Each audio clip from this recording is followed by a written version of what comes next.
नमस्कार, कार्यक्रम नजरिया में आपका स्वागत है। मैं हूं साक्षी सभरवाल। जम्मू कश्मीर में आज डेली वेजेस पर बात करेंगे। जम्मू कश्मीर में 60,000 से ज्यादा डेली वेजर्स की जिंदगी आज भी अनिश्चितता, संघर्ष और इंतजार के बीच झूल रही है। सालों से सरकारी विभागों में काम कर रहे ये कर्मचारी आज भी अस्थायी हैं। न नौकरी की सुरक्षा, न पेंशन, न ग्रेच्युटी और न ही समय पर मिलने वाली तनख्वाह। सबसे बड़ा सवाल ये है कि आखिर कब तक ये लोग डेली वेजेस ही बने रहेंगे।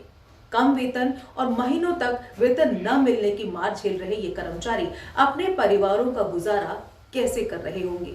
क्या कभी किसी ने उनके घरों की हालत देखी है, जहां महीनों के आखिर में चूल्हा जलाना भी मुश्किल हो जाता है? नियमितीकरण यानी रेगुलराइजेशन की मांग वर्षों से उठती रही है, लेकिन हर बार सिर्फ आश्वासन ही हाथ लगता है। क्या 60,000 से ज्यादा परिवारों का भविष्य सिर्फ फाइलों और कमेटियों के भरोसे छोड़ दिया गया है? दस्तावेजों में कथित हेराफेरी के आरोप इस मुद्दे को और भी गंभीर बना देते हैं। अगर रिकॉर्ड के साथ छेड़छाड़ हुई है तो असली हकदारों को उनका हक कौन दिलाएगा, और इस गड़बड़ी के लिए जिम्मेदार कौन है?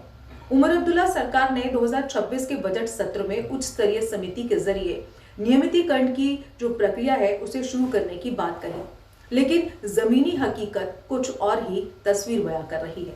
दरअसल इस मामले को लेकर जो समिति बनाई गई थी, उस समिति ने अपनी रिपोर्ट तो सौंप दी है, लेकिन मंत्री सकीना इट्टू का कहना है कि जम्मू कश्मीर स्टेट नहीं है, यूटी है। अगर स्टेट होती तो हम कब का ये मुद्दा सुलझा चुके होते, लेकिन अब ये एलजी के पास रिपोर्ट भेजी जाएगी, इसलिए इंतजार करना पड़ेगा, या यूं कहें कि अब इसका फैसला जो है वो एलजी करेंगे।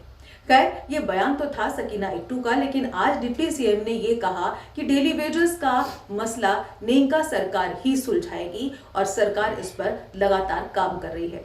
अब नेंका सरकार के दोनों मंत्रियों के बयानों को अगर सुने तो विरोधाभास साफ नजर आता है, लेकिन इन बयानों में वो कर्मचारी फंसे हुए हैं जो अपनी मांगों के जल्द समाधान की उम्मीद लंबे समय से लगाए हुए हैं। कर्मचारी अब भी सड़कों पर उतरकर विरोध कर रहे हैं।